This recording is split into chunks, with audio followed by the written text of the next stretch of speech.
বিভাগ আৰু ঠিকাদাৰৰ চূড়ান্ত হেমাহিক গাফিলতি আৰু মৈমতালিৰ বাবে এতিয়া দুৰ্ভোগ ভুগিছে ৰাইজে। মই আছোঁ গুৰেশ্বৰ খৈৰাবাৰী সংযোগী পথত। গুৰেশ্বৰৰ নিকটৱৰ্তী এই পথটোত যি গৰাখহনীয়া হৈছিল আৰু গৰাখহনীয়াৰ বাবে পথটো সম্পূৰ্ণৰূপে জহি খহি গৈছে। মই দৃশ্য কিছু দেখুৱাই ল'ব বিচাৰিছোঁ। এয়া হৈছে গুৰেশ্বৰৰ পৰা খৈৰাবাৰীলৈ যাব পৰা দুয়োখন জিলা সংযুক্ত হ'ব পাৰে এই পথটিৰে। তামোলপুৰ জিলা আৰু ওদালগুৰি জিলা দুয়োখন জিলা সংযুক্ত হোৱা এই এটা গুৰুত্বপূৰ্ণ পথ। দীৰ্ঘদিনে ওচৰৰে বৈ যোৱা সৰু এটা জানৰ বাবে খহনীয়াৰ সৃষ্টি হৈছিল আৰু এই খহনীয়া এতিয়া কাল ৰূপ ধাৰণ কৰিছে। গোটেই ৰাস্তাটো জহি খহি গৈছে, চপৰা চপৰে খহিছে ৰাস্তাৰ বৃহৎ বৃহৎ অংশ। এতিয়ালৈকে কিন্তু কাণ খাৰ নাই লোক নিৰ্মাণ বিভাগৰ। এই পথটিৰে বিপদসংকুলভাৱে আজিলৈকে যাতায়াত ব্যৱস্থা চলাই আছিল ৰাইজে। কিছু সময় পূৰ্বে ঠিকাদাৰৰ মানুহ আহি ইয়াতে কিছু বেৰিকেডৰ ব্যৱস্থা কৰিছিল, কিন্তু তাৰ আগলৈকে এনেদৰেই বিপদজনকভাৱে এই পথটোৰে অহা যোৱা কৰি আহিছিল এই অঞ্চলটোৰে স্থানীয় লোকসকল আৰু এই পথেৰে অহা যোৱা কৰা দুয়োখন জিলাৰ লোকসকলে। কিন্তু এনেদৰেই চলি আছে। কিন্তু যি ধৰণে তদাৰক কৰিব লাগে বিভাগে সেইধৰণে তদাৰক কৰা নাই। ঠিকাদাৰেও নিজৰ মৈমতালিৰে কাম কৰা বুলি ৰাইজে অভিযোগ উত্থাপন কৰিছে। ফেব্ৰুৱাৰী মাহৰ ২৬ তাৰিখে স্থানীয় যি পাৰিষদ আছে, পাৰিষদগৰাকীয়ে এই কামৰ তেওঁ উদ্বোধনী কৰিছিল। পবিত্ৰ কুমাৰ বড়ো BTCৰ গুৰেশ্বৰ পৰিষদীয় সমষ্টিৰ পাৰিষদ, তেখেতে উদ্বোধনী কৰাৰ পিছত ঠিকাদাৰে কাম আৰম্ভ কৰিছিল। কিন্তু হঠাৎ তেওঁ কাম বন্ধ কৰি ৰাখিছে আৰু এনেদৰে বিপদজনকভাৱে যাতায়াত অব্যাহত ৰাখিছিল অঞ্চলটোৰ ৰাইজে। স্থানীয় লোক আছে, আমি তেখেতসকলৰ পৰা জানিব বিচাৰিম কি ক'ব বিচাৰিব এই সমস্যাটোৰ ওপৰত। এইটো হৈছে আপোনাৰ গুৰেশ্বৰ খৈৰাবাৰীৰ মেইন পথ। এই মেইন পথটোত আমি দেখিছোঁ যে আজি ৬-৭ মাহ আগতে অলপ গৰাখহনীয়াৰ সৃষ্টি হৈছিল। তাৰ পাছত আমি দেখিলোঁ ফেব্ৰুৱাৰী মাহত ঠিকাদাৰে এয়া নিৰ্মাণৰ কাৰণে কাম আৰম্ভ কৰিছিল। তাৰপিছত দেখিলোঁ যে ঈদ বুলি মানে কি হেৰিখিনি যিখিনি কৰ্মী তেওঁলোক অহা নাছিল। আমি সুধিছিলোঁ, সোধাৰ পাছত কৈছোঁ যে ঈদৰ কাম।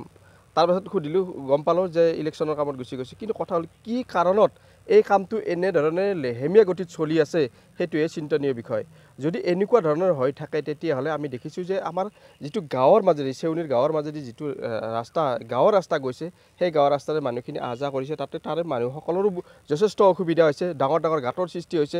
এতিয়া আমি প্ৰায় সময়তে দেখা পাওঁ যে যি মূল পথত যদি কিবা ধৰণৰ ভাঙা চিঙা বা কালভাৰ্ট এনেকুৱা ধৰণৰ বনাই কাষেৰে এটা সুন্দৰ ৰূপে ৰাস্তা সৃষ্টি কৰি দিয়ে মানুহ আহ যাহ কৰাৰ কাৰণে।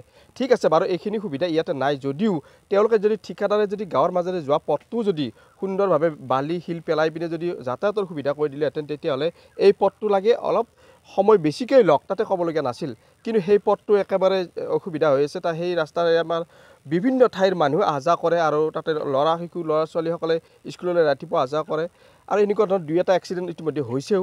আৰু সেই আমি অনুৰোধ কৰিম যি এই ঠিকাদাৰজনে দায়িত্বত আছে তেওঁ নিশ্চয় এইখিনি ব্যৱস্থা গ্ৰহণ কৰক অতি সোনকালে।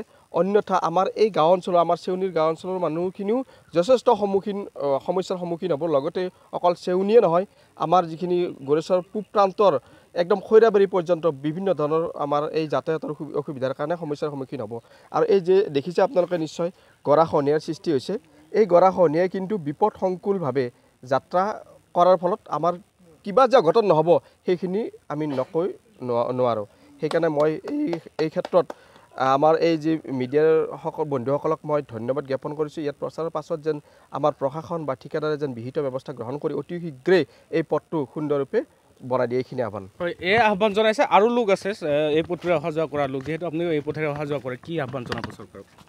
পোনপ্ৰথমে মই আমাৰ গুৰেশ্বৰৰ MCLA মহোদয়ক অনুৰোধ জনাইছোঁ যে আপুনি উদ্বোধন কৰি থৈ যোৱা এই পথছোৱাৰ যিটো গৰাখহনীয়া ৰোধৰ কাৰণে যি কাম দায়িত্ব দিছিলে সেই দায়িত্ব তেওঁ পালন কৰা নাই। কাৰণ তেওঁ যোৱা প্ৰায় ১.৫ মাহ ধৰি কাম বন্ধ কৰি কিনে ঠিকাদাৰজন গুচি গৈছে, ঠিকাদাৰজন অহা নাই, কাম কৰা মানুহবোৰ গুচি গৈছে। ফলত আজি দেখা পাইছোঁ পথটো বন্ধ কৰিব লগা অৱস্থা হৈছে। আৰু যিটো ছাবৱে বনাই দিছিলে সেই ছাবৱেৰ অৱস্থা ইমানেই বেয়া, মস্ত গাঁত হৈছে।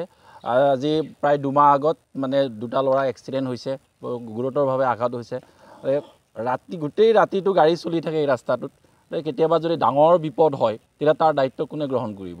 তাৰ কাৰণে মই তেখেতক বিশেষকৈ অনুৰোধ কৰিছোঁ, যিহেতু তেখেতে উদ্বোধন কৰি থৈ যোৱা ৰাস্তাৰ যিটো মেৰামতি সেই কামটো তেওঁ তদাৰক কৰক, সোনকালে কামখিনি সমাপন কৰাৰ কাৰণে মানে তেওঁ অলপ নিজকে দায়বদ্ধ হওক। আৰু আমাৰ ৰাইজৰ পৰা এটাই অনুৰোধ, যিখিনি কাম কৰিছে ভাল ধৰণে কামটো কৰক আৰু আমাৰ ৰাইজে সকাহ পাওক, তাকে অনুৰোধ কৰিছোঁ। হয়, ৰাইজৰ এটাই দাবী কামটো সোনকালে সম্পূৰ্ণ হ'ব লাগে আৰু যিগৰাকী পাৰিষদ MCLA BTCৰ পবিত্ৰ কুমাৰ বড়ো এই পথটিৰ নিৰ্মাণৰ কাৰণে তেওঁ উদ্বোধন কৰিছিল, উদ্বোধন কৰিয়ে তেখেতে দায়িত্ব সামৰিছে, এতিয়ালৈকে তদাৰক কৰা নাই কি হৈ আছে। গতিকে আমাৰ এই প্ৰতিবেদন দেখাৰ পিছত লোক নিৰ্মাণ বিভাগ বা জনপ্ৰতিনিধিসকলে কি ব্যৱস্থা হাতত লয় সেয়া লক্ষণীয় হ'ব।